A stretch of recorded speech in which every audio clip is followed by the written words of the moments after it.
आज के क्लास में हम जंतुओं में परिवहन के बारे में पढ़ेंगे, यानी जंतुओं में परिवहन कैसे होता है। तो जंतुओं में परिवहन के लिए परिवहन यानी एक जगह से दूसरे जगह पहुंचने के लिए रक्त की आवश्यकता होती है। और रक्त जो है हमारे बॉडी के हर एक ऑर्गन, हर एक पार्ट, यानी हम ये कह सकते हैं कि हर एक कोशिकाओं तक पहुंचता है, तो वह ब्लड पहुंचता है। ब्लड पहुंचाने के लिए हृदय जो होते हैं वो पंप करते हैं, यानी हार्ट जो होते हैं वो पंपिंग का काम करते हैं। पंपिंग करता है तो ब्लड जो है हर एक ऑर्गन तक, हर एक पार्ट तक पहुंचता है।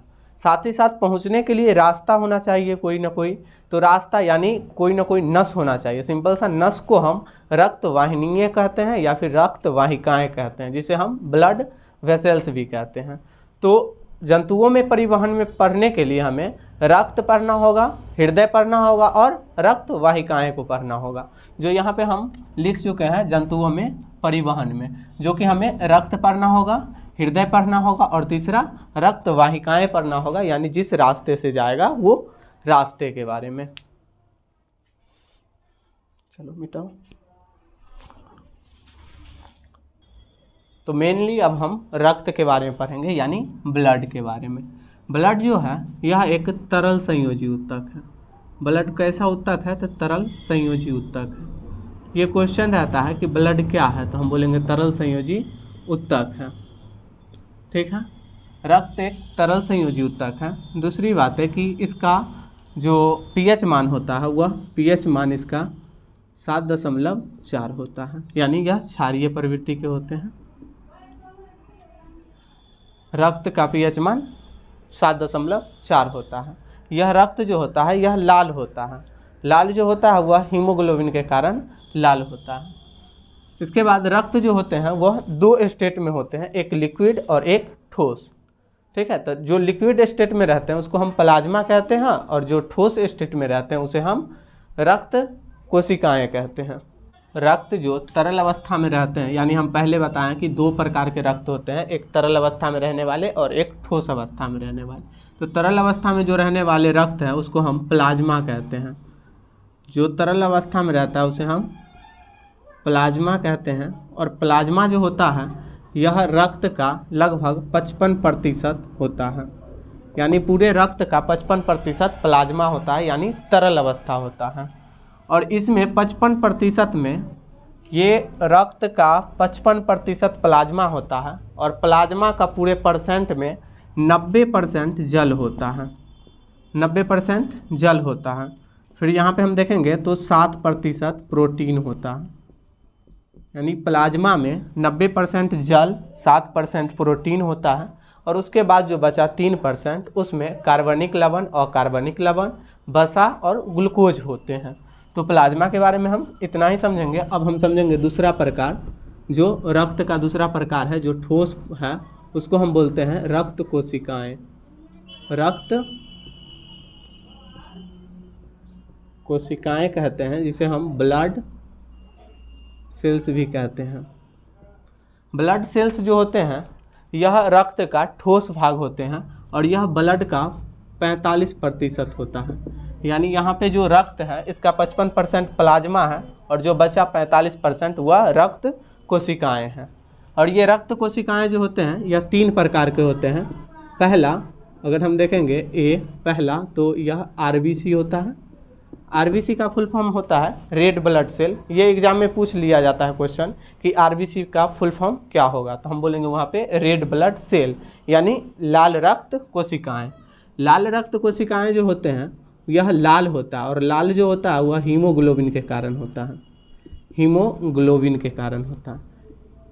हीमोग्लोबिन यह एक प्रकार का प्रोटीन है जिसके कारण रक्त क्या होते हैं, लाल होते हैं। उसके बाद RBC का जीवन काल जो होता है वह 120 दिन का होता है। RBC का जीवन काल 120 दिनों का होता है। उसके बाद एक और बातें जान लेंगे कि ये जो होते हैं RBC कोशिका, उसके कोशिका में केंद्रक नहीं होते हैं, यानी मानव के RBC में केंद्रक नहीं होते हैं, यानी केंद्रक अब्सेंट होते हैं। तो यहाँ पे हम समझ गए RBC के बारे में कि RBC में हीमोग्लोबिन होते हैं जिसके कारण रक्त लाल होता है। इसका जीवन काल 120 दिनों का होता है और मानव के RBC में केंद्रक नहीं पाए जाते हैं। यह जो होते हैं आरबीसी, इसका आकार अगर देखेंगे तो उभयावतल आकार के होते हैं। यूँ कहें कि एक पेड़ा जो होता है उसके आकार के आरबीसी होते हैं। बी देखेंगे दूसरा प्रकार डब्ल्यूबीसी, जिसका फुल फॉर्म होता है वाइट ब्लड सेल। डब्ल्यूबीसी का फुल फॉर्म होता है वाइट ब्लड सेल यानी श्वेत रक्त कोशिकाएं। और श्वेत रक्त कोशिकाएं में हीमोग्लोबिन जो होते हैं वह नहीं पाए जाते हैं, जिसके कारण डब्ल्यूबीसी जो होता है वह श्वेत होता है यानी रंगहीन होता है। आरबीसी रंगीन होता है यानी लाल कलर का होता है हीमोग्लोबिन के कारण, और डब्ल्यूबीसी रंगहीन होता है क्योंकि इसमें हीमोग्लोबिन वर्णक नहीं पाए जाते हैं।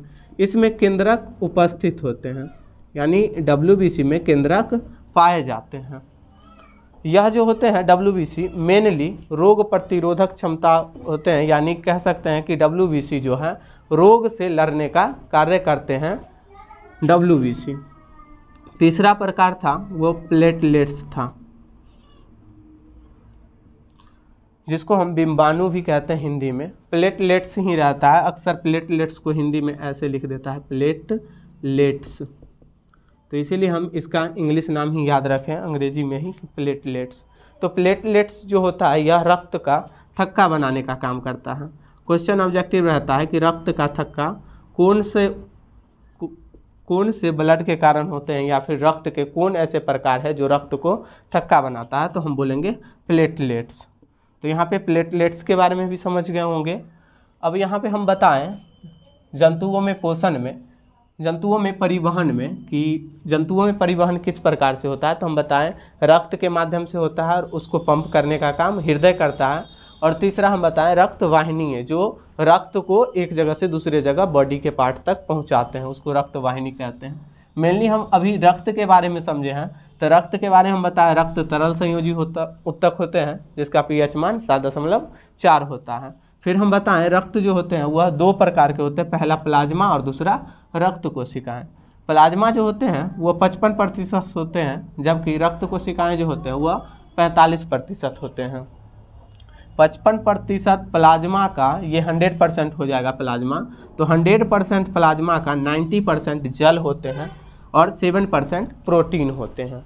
उसके बाद हम बताएं कि जो भी बचा हुआ 3% है उसमें कार्बनिक, अकार्बनिक लवण तथा ग्लूकोज होते हैं। फिर हम रक्त कोशिकाएं के 3 प्रकार बताएं, आरबीसी, डब्ल्यूबीसी और प्लेटलेट्स के बारे में।